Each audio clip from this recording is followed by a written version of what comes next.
What are you using to pitch them there balls in your videos? What kind of pitching machine is that? Hey BP Hero, what do you use to pitch them balls in your videos?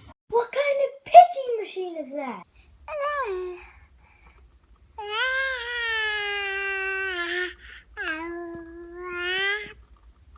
Hey BP Hero, this is Dave.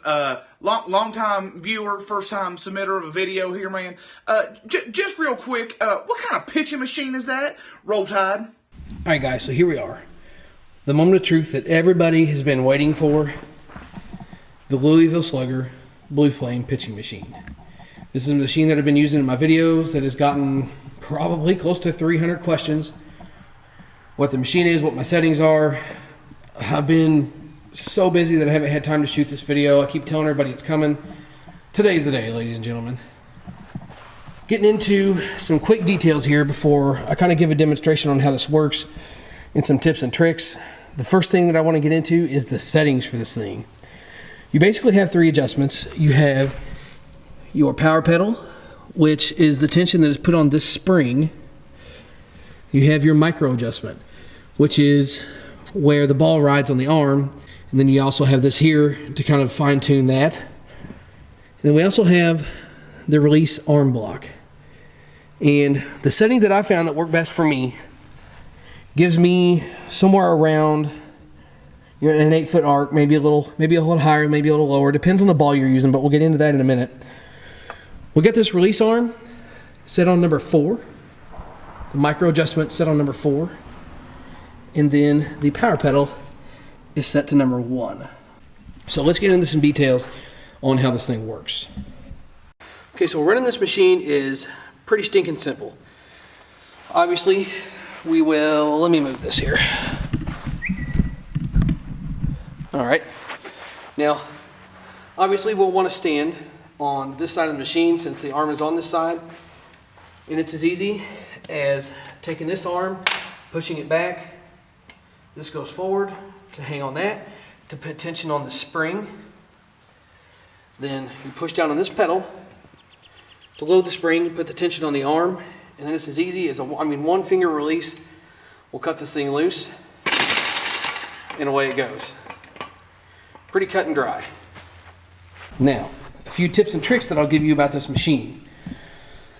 Probably the most important thing that I found with this machine is this micro adjustment right here. It screws in, it screws out, and it can twist side to side. Get this nut as tight as you can, obviously within reason, without breaking the nut. Because if this moves it all side to side, it's going to affect how the pitch is thrown, and we don't want that. Make sure you don't bump this, knock it around. A couple of people that have used the machine have went to push down on this arm to load the machine and bump this thing.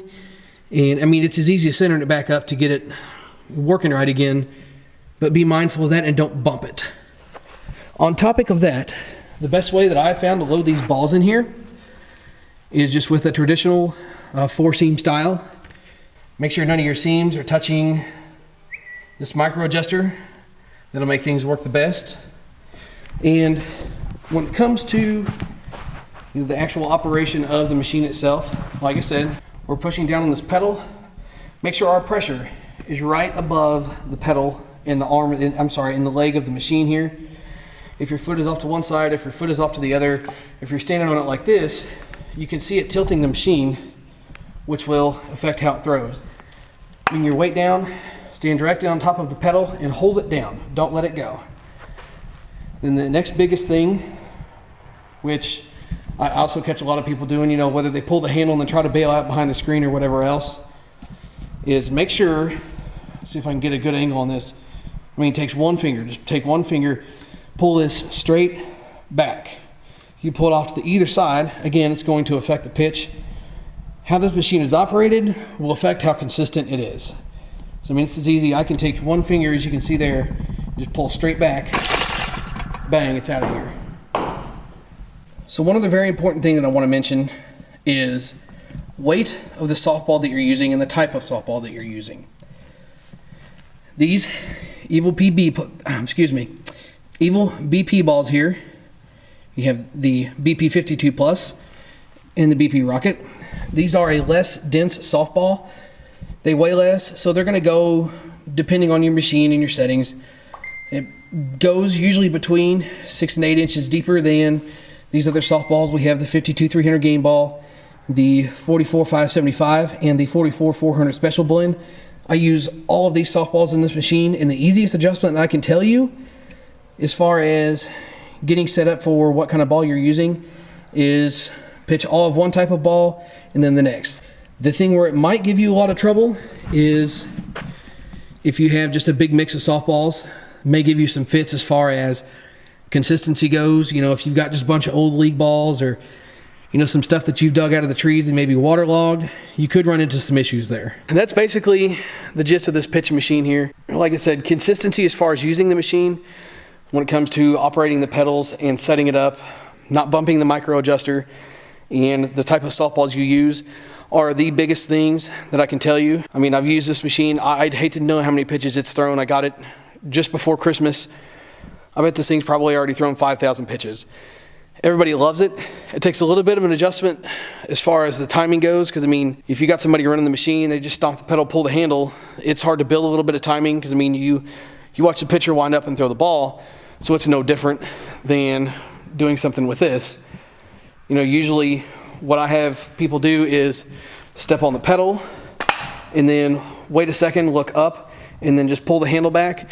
Just that way you know that the pitch is about to be coming. But outside of that, the thing is pretty cut and dry. I hope this video helps you guys out. I hope you enjoyed it. I hope this helps you. If you have any other questions, leave them in the comments wherever you find this video, and I'll try and answer them as quick as I can and as detailed as I can. Be sure and subscribe to the channel if you're just finding this video, stumbling across it. There's all kinds of bat reviews on there, doing podcasts and all kinds of other cool stuff. So you can check all that stuff out. There's all kinds on there and always more coming. You can like this video and share it around. And like I said, you can comment wherever it's posted with any questions or anything like that. And I'll get back to them as soon as I can. See you guys.